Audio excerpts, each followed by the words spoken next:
Neste vídeo você vai se informar por que é proibido, por lei, qualquer residência ter poço artesiano. Ou seja, imagine você procurar querer ter a complexidade, o quanto é caro e o que a lei diz.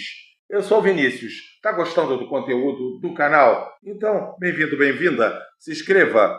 Roda aí. Antes de 1988, se você tinha um terreno, a água debaixo dela era sua. Era simples assim. Mas a Constituição Federal de 88 mudou as regras do jogo. A água passou a ser considerada um bem de domínio público. Na prática, isso significa que, mesmo estando no seu quintal, a água não é sua. A água é um recurso limitado, essencial à vida e por isso foi determinado que precisa ser protegido. Por isso, em 1997 foi criada a Lei 9.433, conhecida como Lei das Águas, que obriga qualquer uso de água subterrânea a ter autorização prévia do poder público, a chamada outorga. Em alguns casos, quando o volume de água captada é muito pequeno, o uso pode ser considerado insignificante e dispensado da outorga. Cada estado define seus próprios limites. Em São Paulo, por exemplo, se você capta até 15 mil litros por dia de um poço, ou até 25 mil litros de um rio, isso já é considerado um uso pequeno e não precisa de outorga. Só precisa fazer o cadastro no sistema SP Águas. Também estão isentos quem tem poço só para medir o nível da água, para limpar áreas contaminadas ou para rebaixar o lençol freático sem usar essa água. E tem casos de emergência, tipo enchentes ou desassoreamento de rios, em que o governo pode agir sem pedir autorização formal. Tudo isso está previsto nas regras do DAE, o órgão que cuida da água em São Paulo. Mesmo os poços que já existem não estão automaticamente liberados. No Rio Grande do Sul, por exemplo, a resolução CRH número 402 de 2022 permite uma regularização provisória para poços antigos desde que o responsável faça o cadastro no sistema de outorga do Estado até o fim de 2025. Isso dá um prazo para se adequar, mas não elimina a burocracia. Até quem já usa o poço há anos vai precisar apresentar estudos, documentos e dar entrada no pedido de outorga ou de dispensa. Essa é uma daquelas regulamentações que até fazem sentido. Elas não são apenas mais uma maneira de controle estatal. A ideia é evitar a superexploração dos aquíferos, controlar a qualidade da água e garantir que esse recurso continue disponível para as próximas gerações. E existem razões técnicas para isso.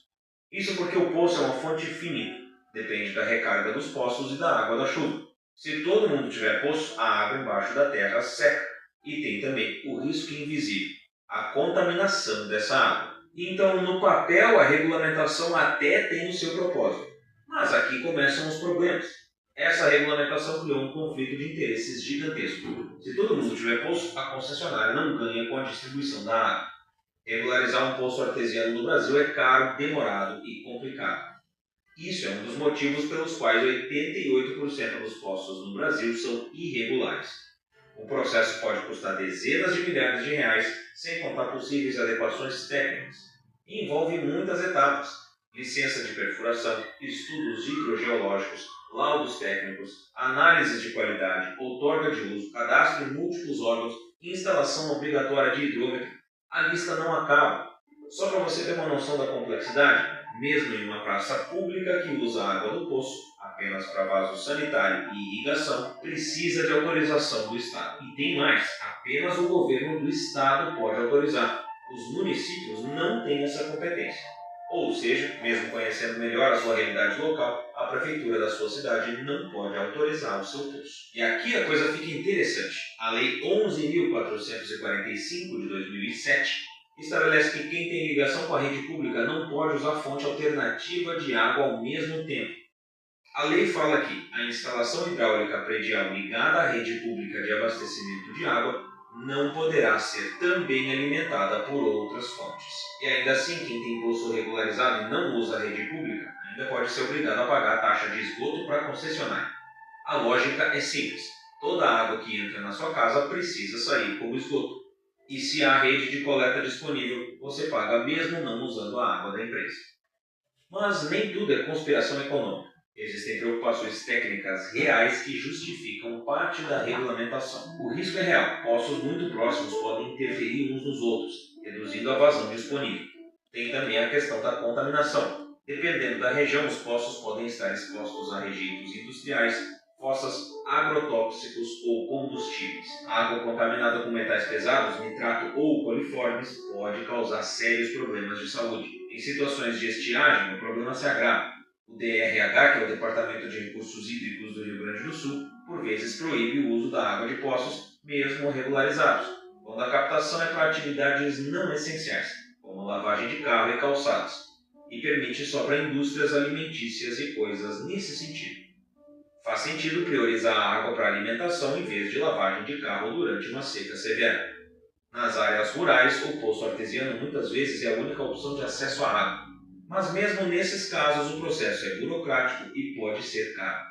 A abertura precisa ser autorizada pelo órgão gestor de recursos hídricos, exige estudos técnicos, formulários e acompanhamento profissional. Em São Paulo, por exemplo, é preciso apresentar um estudo hidrogeológico, seguir normas da ABNT e renovar a licença a cada 5 anos. Não é só má fé que faz 88% dos poços no Brasil funcionarem de forma irregular. Muitas vezes é pura necessidade e falta de condições de seguir todos esses passos. Esse conflito entre regras e realidade fica ainda mais evidente em casos como o de Santa Maria, no Rio Grande do Sul. Em janeiro de 2025, uma lei municipal foi aprovada autorizando o uso de água de poços artesianos para consumo humano em residências e condomínios, desde que o poço estivesse regularizado e a água passasse por análises de qualidade.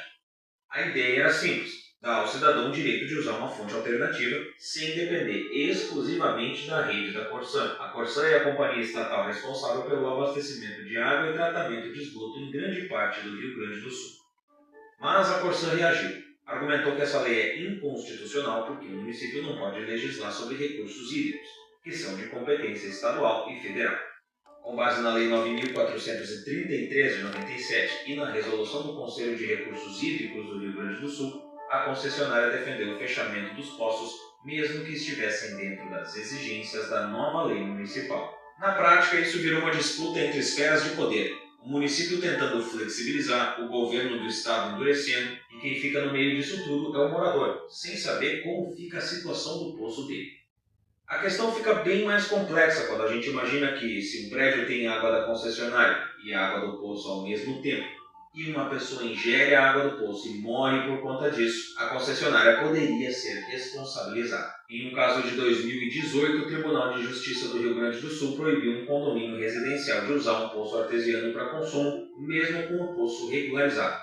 O condomínio buscava água de melhor qualidade e até tentou obter outorga junto ao DRH, mas teve o pedido negado. O caso chegou à justiça e os desembargadores foram claros: onde existe rede pública, a prioridade é dela. O argumento central foi que o uso de recursos hídricos precisa considerar o interesse coletivo na preservação ambiental.